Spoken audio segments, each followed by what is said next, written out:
Okay. Okay, we're back. This is part 3 with quite the story, the adventure, the sadness, the clandestine moves of a religious powerhouse, Mormonism, preying upon people with secrecy and power, and using the church as the thing to go to instead of the law. And Tom Stollings has taken us through quite the adventure in the past 2 shows. We're on the part 3. We left off last week, Tom, where he took us up to this long, protracted legal battle, 6 years, where finally they had to come to a point where it said, okay, we're going to come to an agreement. And just tell us about that, and then let's wrap it up with the whole thing and where you're at now, what's happened, and we'll go from there. Okay. Well, we did do a settlement agreement with the church, in which we wanted the trial to go a little bit longer because we wanted all the evidence out there, but we did get, like say, around 70% of it, so we were happy with that, and we did not want to have to go through another trial, just because the children would have to retestify, and we didn't want to have to put them through anymore. We knew there was enough there, which was beyond a doubt proved everything we said. There was absolutely nothing that we had filed charges against was proven not. They weren't, that they didn't do wrong. It showed everything they did wrong. There was nothing excluded saying, no, the families were lying. Everything was proven against them. Wow. 100%. And it's all public record for anybody to see. Wow. So in the, we can't talk about the settlement. Correct. But can you, how do I say this? You can't, well, I was just trying to think. Was it commensurate with the damages? Can you even say that? Explain, I'm sorry. Was the settlement amount, did it help bring some solutions to it? You can never pay for the damage done, but did it cause the Mormon Church to say, ouch? Did they have to give something up? Do you feel like they lost? Did you walk out feeling victorious? I did not walk out feeling victorious because of what they did to me during the trial and how they attacked me throughout the 6 or 7 years. Wow. Verbally, and never physically attacked me, because I don't think any of them had enough guts to try that. Yeah. Because they knew I would have wrecked them really quickly. Yeah. But we're not allowed to speak of anything detail about the settlement. If it was low, if it was high, if it was major high, we can't any detail at all about it. But every family that was in the lawsuit did do an agreement with the church. There was absolutely no family excluded from it. Okay. So all the evidence for the abuse of every family was proven beyond a reason of a doubt. It was all proven. Wow. So let's talk, if we can, Tom, about you and your wife. Okay. And so this has to have had an effect. You love her dearly. You've been married how many years now? Going on 26 years. 26 years. You really respect her. 4 sons with her. And she was faithful. If you didn't watch the first shows, she's a faithful Latter-day Saint. What's happened? And what happened, if you can just kind of summarize what happened to your marriage and where you're at now? We always had an incredible, strong marriage, because I had 3 things that I to this day believe dearly that makes a relationship. I feel that there's 3 things that every married couple should do. And that's 1, communication. 2, they should always pray together. And I don't know if I should say this, but I'm going to say it. 3, I've always said you should never make love the same way 2 times in a row. That keeps the spice going and keeps you from wanting to want to wander someplace else. Have you talked to my wife? No, but I can give some good pointers. You gotta. That's awesome. You have to have an open imagination, and you have to be This is take tremendous. chances. So, but Take that's chances. you got to just You're so awesome. you dude. got to do what keeps the fire burning. Got to you keep know? the fires burning. You got to absolutely communicate do. and you got to pray together. Absolutely. It's a healthy balance, actually. It's really good. It is. Yeah. It's always worked Yeah. for me. That's So how was the marriage through all this 6 years? I mean, did your wife ever say, we should give up, this is ridiculous? Or did she say, let's go more? I mean, how? this is very hard because there did come a time, and there was a time when this first happened, that I mean, my love has never changed an ounce for my wife. I love her with every breath I take. But there's a time that I wasn't in love, if that makes any. I love her, but it was because of the abuse of everything that happened. A part of me actually had, I hate to say this word, but there was a moment there during this that I hated the world, but I hated my wife. I hated my oldest son, even though I loved him dearly, but it's because my mind was trying to blame them for what had happened, because when he did stay in our home, they knew I was sick, and I'd asked them, will you take the responsibility of watching him and just make sure, which we did that always. I always had my red flag up of anybody that stayed at our house, because it was because of my childhood. But there was a time that I couldn't look at my wife. And when I did look at her, I saw through her. I wasn't actually seeing her. And I hate that. But I know for a fact it was never her fault, never my son's fault. Just because he was friends there, they were victims. They're victims of the same thing. Sure. You know, their worlds have been torn apart. You know, they weren't physically molested and raped, but they were spiritually, and they were just totally raped and wiped out.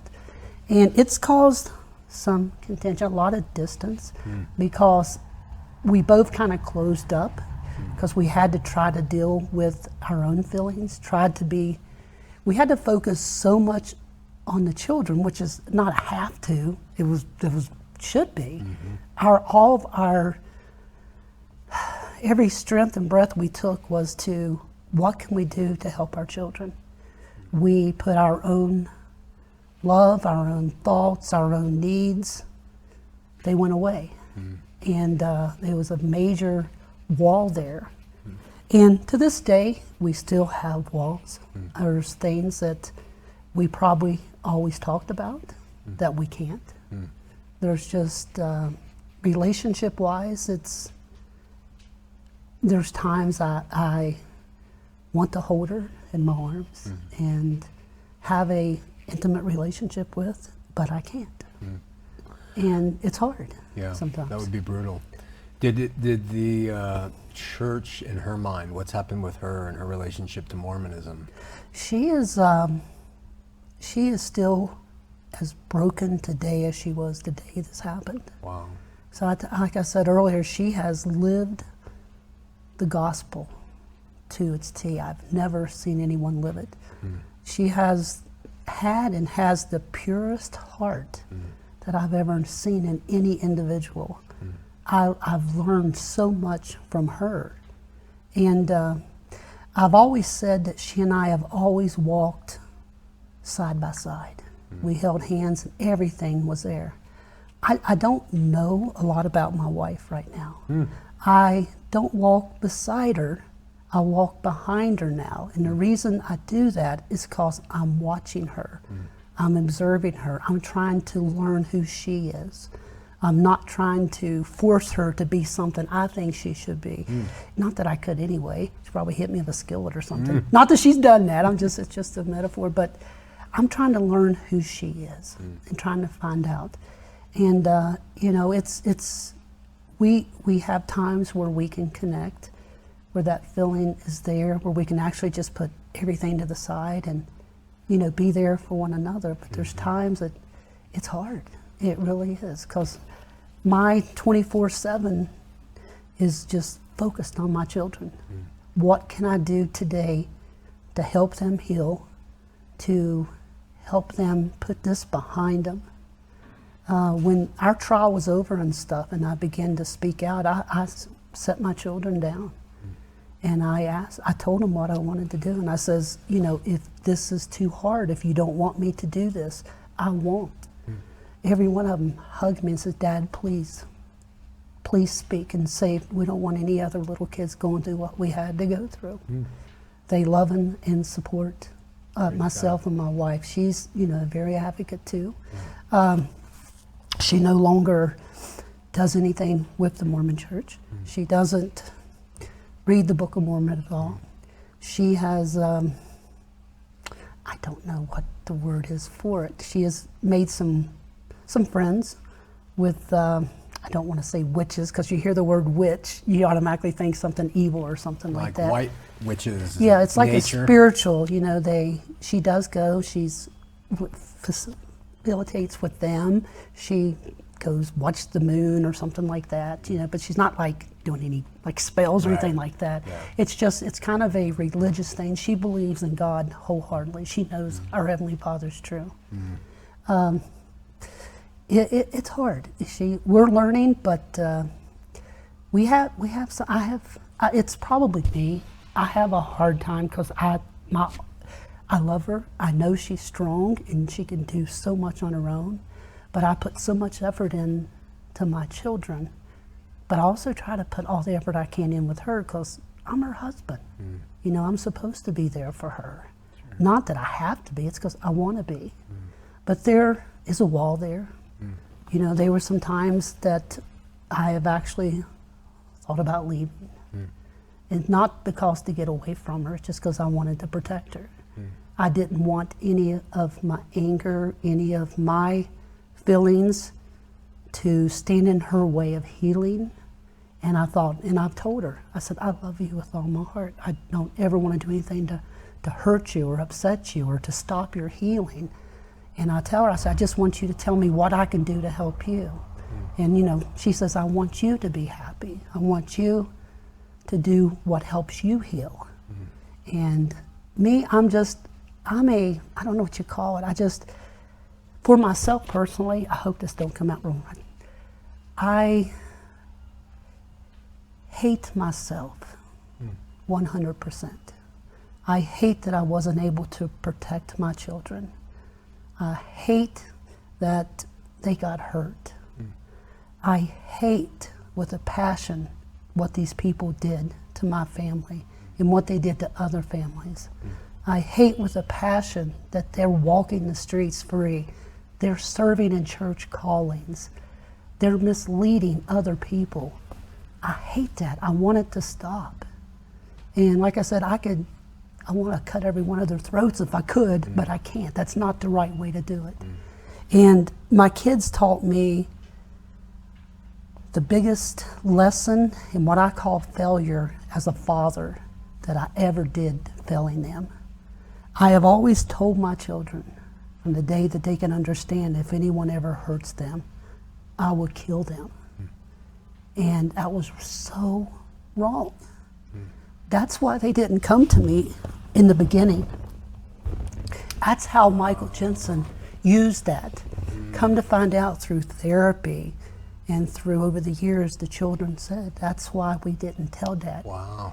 And Michael Jensen knew that. He told my children, you know, if you tell, your dad's going to kill me and he's going to go to jail and you'll never see him again. Wow. You'll see him taken off in handcuffs. That rips my heart out. To this day, any father, mother, anybody, don't tell your children that.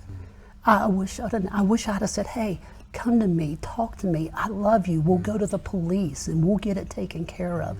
Instead, I told him that I would kill the individual. So why would a child come to me and tell me? Yeah. And I hate that. I hate that I did that. And I've apologized to every one of them.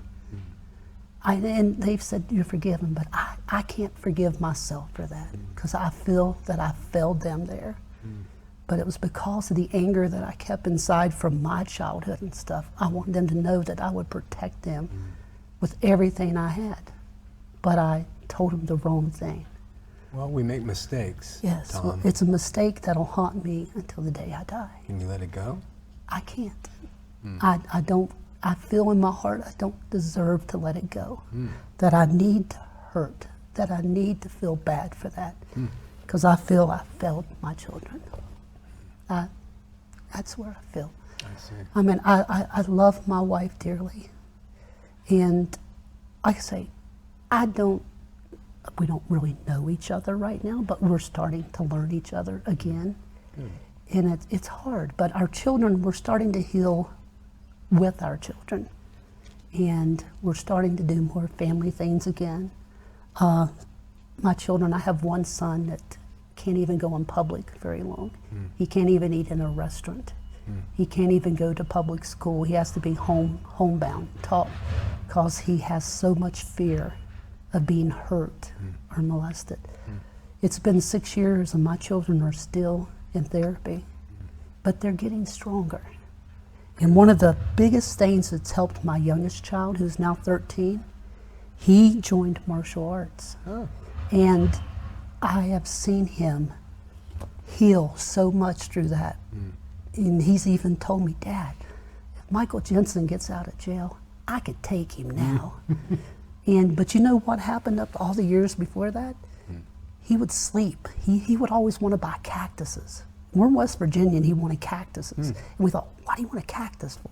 So we would order cactuses, but he would set them by his window. That way, if Michael Jensen broke out of jail and tried to come to his window to get him, he would hit those cactuses and it would hurt him. That was this child's mindset. Wow. And but we're getting there day by day. We're trying to walk, together. But I just want her to be happy. And if there was ever a point that I thought that her happiness would be better without me, I would eliminate myself from the picture, because I love her that much and I don't ever want to be a burden or any pain upon her. Tom, you kind of intimated that you feel a lot of hatred for the men in the church that were involved in the cover-up and in the manipulations. Do you feel that they should have been criminally charged and put in prison? Absolutely. I've been to the prosecuting attorney 3 times, begging them to press charges. And every time they tell me, well, your all's case is over, y'all won your case. And I tell them that's civil. They broke the law. They were mandatory reporters. They need to be held accountable. I've been told that they don't have the funds to do that. They said, well, these people have moved. Some's moved to Utah, some to Texas. They've scattered everywhere. There's only a couple still live in the area there. How many are there? Handful? 5? Well, it was President Grove, Bishop Fishel, Bishop Vincent knew about that. Oh, Bishop Vincent's the one that gave Michael Jensen a key to live in the church for a week after he got kicked out of his parents' house for molesting his own sisters. Wow. Because his parents wouldn't let him in the home, so he gave him a key and just told him, don't be here during the day, go to the park or something. The church brought him food so he wouldn't go hungry. Did they call to the police? Did they go to the police? Absolutely not. What they did, they fed him and babied him, knowing that he molested his own sisters. Wow. These are bishops. This is stake president. And I have anger for him. It hurts me, but I know I can't physically do what I want to do. And it's not Christ-like to do. I know you're not supposed to take someone else's life, but there is times that I want to. Can I ask you some personal things? Yes, sir. Have you forgiven the people who harmed you when you were a kid? I have not. To this day, my biological mother and father are both dead. My mother tried to apologize. I couldn't do it. My sister was able to forgive her. My oldest brother was able to forgive her. I can't. I don't know. I can't. Do you think you'll ever be able to forgive the Bishop Grow and President Grow and these other men who were involved in that? And then ultimately, will you be able to forgive Chris Jensen? Okay, this might sound weird. Michael Jensen is an animal. If he was standing here this day, either he or I one would die. Wow. There's absolutely no doubt in my mind. He or I one would die, but there's a part of me that my heart breaks for him, being a parent, because this monster was a young man here in Utah at 12 years old, molested 2 young ladies in school. He was charged. He was found guilty. His parents, the church, did not get him the help. What did they do instead? They kept being the enablers. The mom, the dad kept getting him to babysit people's children. Oh, he's a fine young man. He can babysit. They fed this monster. From 2012, 2006 for 6 years. The church leaders knew. They put him in callings in the church where he dealt with small children. They fed him. He never got the help that he needed. And I think that, I know in my heart, that's why he was out of control and hurting so many people. There is a child inside him that was destroyed. There's no doubt that he was sexually abused himself. Sure. You don't just abuse people at 12 years old. You've had to experience it and learn it somewhere. And his family, the church had always talked about his father, how authoritative he was, how he would physically, mentally abuse his family. He's sick. These people need held accountable. And they're hid. The law's protecting them. The church is protecting them. There's no reason why they shouldn't be in jail and be held accountable.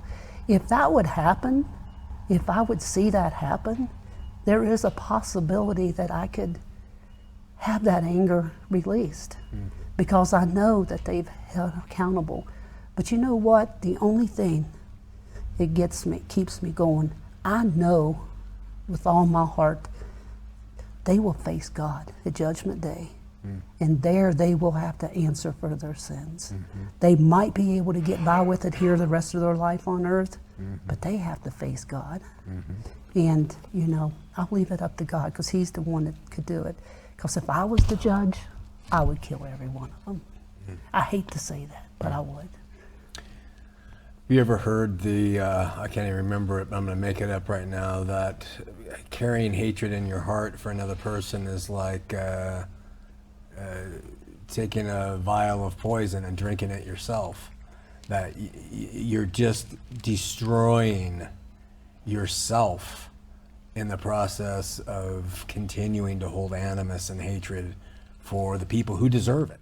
Yes. I'm not justifying them, but I worry just, in our conversations and really liking you as a human being, the deleterious effects that such venom can have upon your health, your longevity, your relationships, your happiness, the outbursts that could come. It's almost like God has told us to forgive in order to help us get through it. Then he'll take care of the retributions later. What do you think on that, Tom? I agree with you. I know in my heart that you're to forgive. I know in my heart that you're to have Christ-like love. And there's a part of me that has that for every one of them. But the other side of me won't let that come out. Wow. Because I can't face it, I guess. I truly don't care about if I fall over today. I mean, I don't want to for my own children's sake. I have no care for myself. My life, I feel that I'm not here for me. I'm here to be a loving father, to be a loving husband, to be here to help other people, because that's what keeps me going.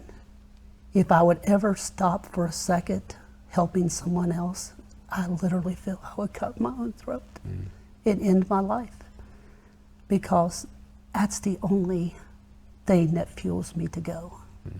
I hope someday I can love myself. I do, but I don't feel anything for myself. I feel selfish if I ever do something like that. You started off with a bad rap to begin with. I mean, so what you're talking about is like what we've been hearing in the media and then the thing last night and everything else is the things that happen to children we carry with us, and that damage is done. It's in us, you know. And It is. what prison is he in? He's in a prison in southern West Virginia, in Raleigh County, correctional prison there. And yeah, I have so many family members down there too. I'm like, yeah, one of you have to work there, but I won't go there yet. I can't do that. Has he ever admitted guilt? He has. Has he? He has, yes. Did he ask for forgiveness? No. Did you go to his trial when he was sentenced? Absolutely. And at that trial, I took my children with me. Wow. Because at that point I had known what he had told them. If you tell your dad he'll kill me and you'll see him taken off in handcuffs. I asked my children, I said, do you want to see him taken off in handcuffs? And they said yes. So they got to see him, the abuser, in an orange jumpsuit. Chains around his legs, shackles around his waist. They got to see him taken off. And the privilege of having freedom taken away. They didn't see their father taken away like he told them they would. That's good. And again, that's a part that just eats my soul, to know that I told my children that if anyone ever hurt you, I would kill them. I feel terrible to this day for that. If I could go back in time and change anything that I'd ever said or done, it would be that exact thing. Do not tell your children that if someone hurts you, you will kill them. Because you are the loving father. They love you. They don't want to see you go to jail or to hurt somebody. I was so wrong for that. And my call to all fathers, don't do that, please. Let me ask you something, Tom. In that same vein, where you regret having told your children you would kill him, Yes, sir. do you think there will come a day where you might regret carrying the animus that you have toward him? That you could show your children one of the most amazing lessons, not now, not by force, but someday showing them that you can forgive.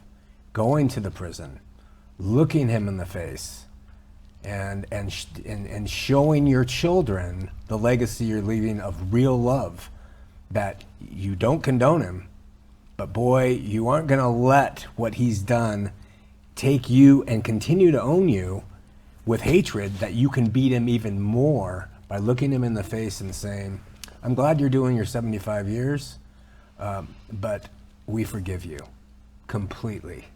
Enjoy your time, but we do, because we're not gonna let you stay in us for the rest of our lives. I consider that, my brother. Thank you. I think there might be a day that comes. Praise God. Because I can honestly say over the last year, the hate, the hurt that I wanted to do to that young boy, he's a man, it's kind of changing. I am seeing him as a child of God in some ways, and not just a predator, which he is. He is an animal. He is where he needs to be, because he is harmful. He will hurt because that's all he knows. Sure. But I'm beginning to see him as a child of God. And he didn't ask for what happened to him. Yes, the things he did was absolutely awful. But his parents failed him. His bishops, his stake leaders, the general authorities, his grandfather, who's a general authority, got him knocked down from felonies to misdemeanors. He was over the South American mission. He's famous here. I believe Blaine Jensen is his name. Really? The grandfather, and it's awful. See, that's where in my estimation, the real evil lies. Oh, it does. I absolutely agree with you. Yeah. And that's why I'm here today. Yeah. And it kills me that the Mormon Church, instead of saying, you know what, we made mistakes. We have policies that protect the predator and not the victims. But this is what we're going to do. We're going to put strict policies out there. We're going to protect the victims. We're not going to put them in harm's way. They're going to do background checks. our bishops aren't going to ask these little children sexual questions. I mean, why would a bishop ask a child, do they masturbate? What do they think of? You know, it's absolutely sick. And until this is done, the biggest thing that I feel the Mormon Church needs to do is say, we're sorry, we made a mistake. But you know what? We're going to do everything we can to fix it. And we're going to protect everybody. We love you, and we're going to do that. They have never done that. Yeah. The only apology they've ever given, sorry, it makes me want to go back in Salt Lake and get a few of them. The only apology they gave, they said they felt sorry for the bishops and the stake president in West Virginia. Wow. They said, we feel bad for what they've had to go through the last 6 or 7 years. Never once did they say, your families, your children, we're sorry. Never once. They won't do it. They are so freaking prideful that they won't do it. And that's what infuriates me. If they would do that right now and apologize, and if I would see that they're making changes, real changes, just not a little thing here, a little, what did President Hinckley on the TV show, 60 Minutes. You have a little blink here, a little blink there. Well, we need a big blink. The world needs a big blink. The Mormon Church would not be losing the thousands of members that they lose yearly if they did what God would do.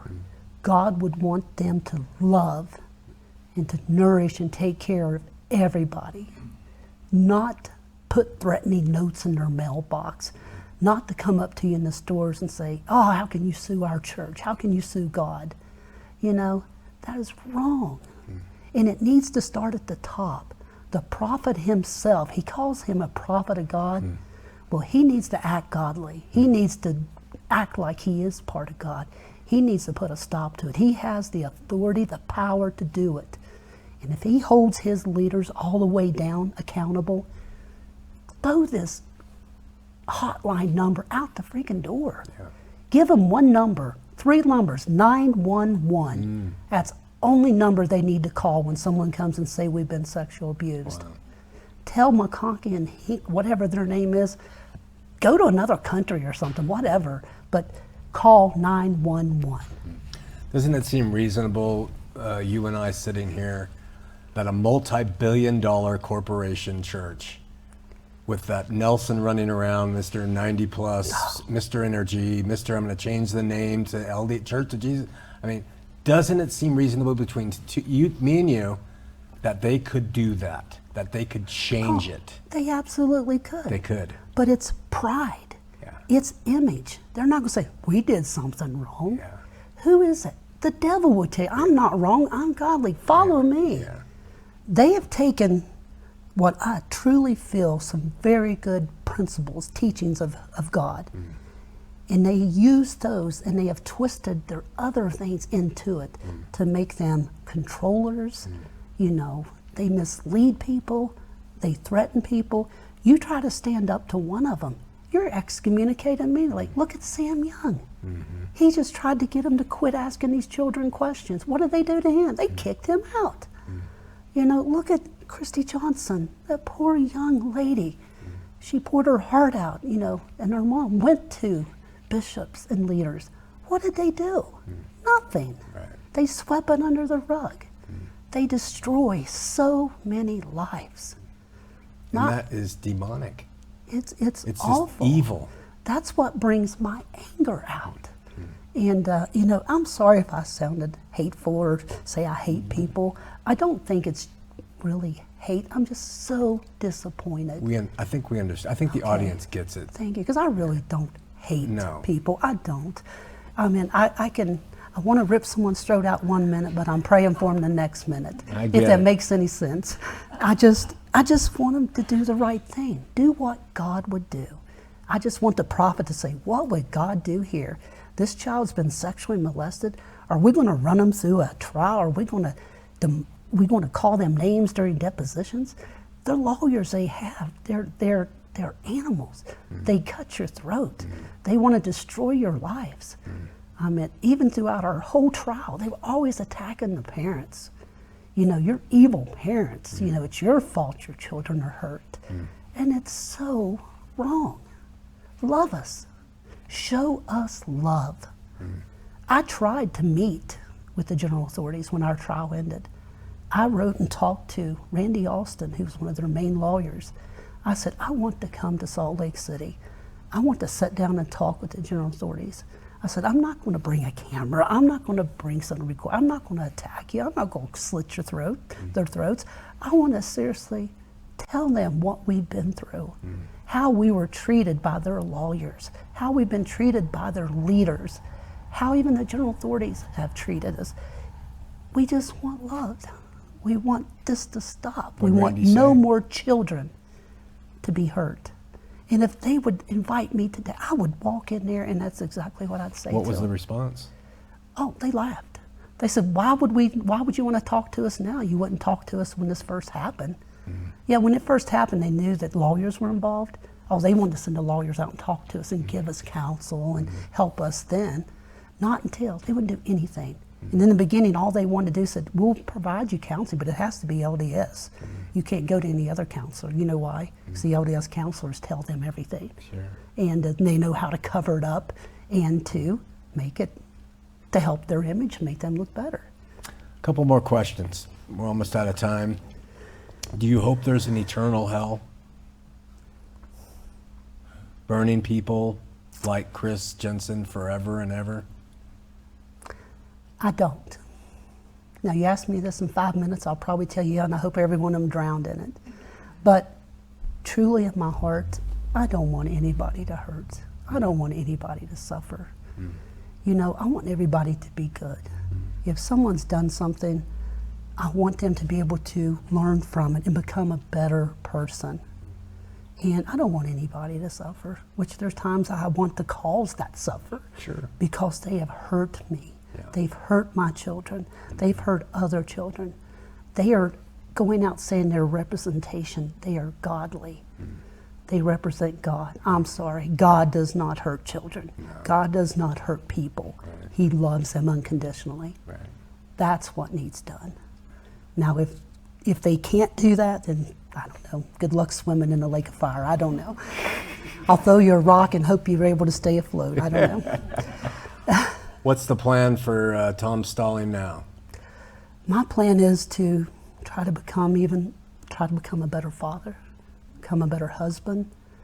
I want to be able to speak out. I want to be able to help others. I want to be able to let them know they're not alone, that they are loved and they're cared about. I want to be able to get laws changed. I want to be able to support people like Christy Johnson and others who are fighting to get the laws changed where these people are held accountable. I want to be there to love and support them and do everything I can to put a stop to this. It must stop. Quit abusing these children. Yeah. Quit abusing the members. Don't lie. If you do something wrong, admit it, and then make it better. Do what God would do. That's my opinion. That's my goal, is to keep fighting. In the break, and I hope you do keep fighting, Tom, in the break you made mention that to me that you had gone to Temple Square and that you looked at the temple and you had some resonation to it. You were sad. You shed tears about because you'd been in that temple and you'd been in the Washington, D.C., you were married there, and you worked in that, and you had good feelings about it. And then tell the audience what happened. Oh, I felt that love. I felt peace in some way. I wanted to go inside that temple.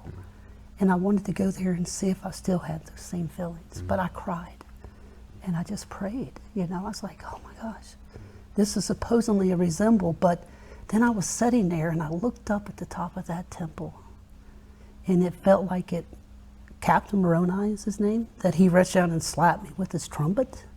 And the reason was, I'm like, the Bible tells you you're not to have golden images and statues and worship these things. People go there and worship that temple. They love going to the temple. They look up at that Captain Moroni, and it's godly feeling. That's wrong. Yeah. Who should be on top of that temple? God. something of God, not of some guy dug up some golden plates on a hillside. You know, that's my feeling. And I just like, no, that's wrong.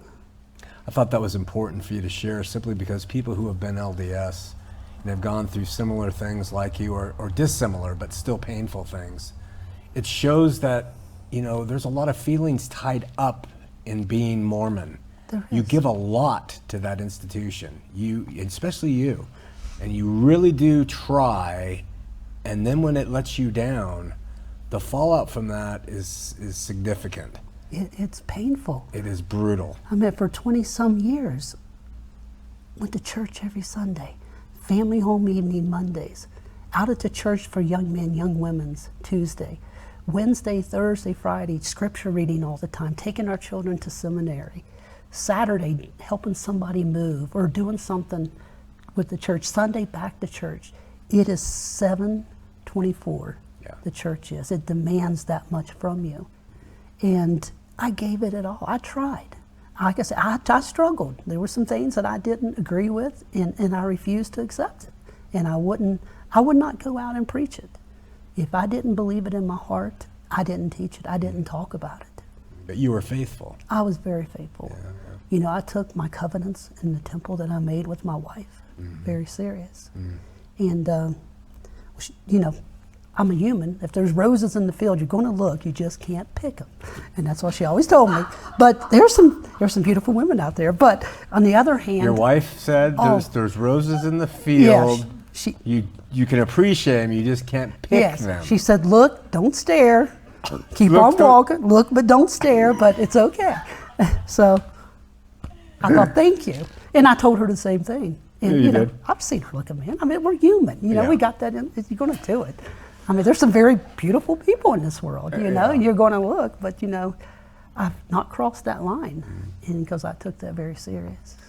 My brother, I've really enjoyed, I haven't enjoyed the story. It is disturbing, and it's brutal, and it makes me, you know, I dropped the F-bomb, which you hate, a while ago, because the institution is just not light. It's dark with things like this, but I've really enjoyed your honesty and your heart. I love your passion. I love your saying, "I want to kill them. I'd go and cut their throat." I mean, because that's really authentic. You're just being what they should be. They should be authentic, and we need to protect these kids. You need to go to jail, 911, send them, all of that. That's what you are. We would expect that, but you get games. And I just really appreciate you taking the time to come over here after going to Christie's last night, flying out here and taking the time. And I wish you all the best. We really do. And we always leave our guests with the final point that they might want to leave. And so I'm going to put that in your lap and we'll wrap it up. Well, thank you very much. And no, coming out here and being able to watch the premiere of what Christine and her family had been through. It stuck me like someone stabbed me with a knife in my heart. But you know, it's empowered me. It taught me something, just like it taught my son. You can go through this pain and agony, but you know what? You've got to find a way to let it go. You got to make something positive of your life, do something good. And I learned that last night. And that's what I want to do. I'm going to struggle. There's no doubt in my mind I'm going to struggle, because there's going to be days I want to do things that I know it's not right, but I hope there's more days that I could be more like her, be more positive, be a better outlook. And that's why I want to speak out. You know, I'm learning through this. I'm healing through this. I've actually felt myself heal. And I hope to be able to heal. I hope my family can see that. In my mind, I think I hide it very well from my wife and children. You know, I don't ever want them to think that I have this anger and this hurt in my heart. I put on a smile every day, but it's for them, and that's my priority. You know, I hope there's a day that I can look in the mirror and say, "I love you, Tom." Right now, I can't look at myself in the mirror. I truly can't. But God's there, and not only the Mormon church, I have to say this if you don't mind, there's not only this sexual abuse and cover up and control in the Mormon church. well, Church of Jesus Christ Latter-day Saints, they changed their name. I think, is that what they changed it to? I call them another name. Oh, okay. I don't know. I get confused. Seems like every time the media comes out with something, they change their name to something else to downvote. But it's also in every other religion. Everyone. It's incorporated. It's everywhere. Yeah. It's just not there. Yeah. But you know what? Before that can change, the laws of the land must be changed, must be written to protect those and to hold those guilty accountable. That's the only way I feel it's going to stop. So my plea is to the leaders of the church, the prophet, the pope, the president of the United States, the governors, the senators, do something. Do something instead of arguing about, are we going to build a wall, or are we going to build a fence, or is it we going to put a highway through there? What are we going to do to protect and make sure our country is safe and the world is safe? Do that. It's a great final message, my brother. Thank you. Thanks so much. God Thank bless you. God bless you. And we'll see you next week here on Heart of the Matter.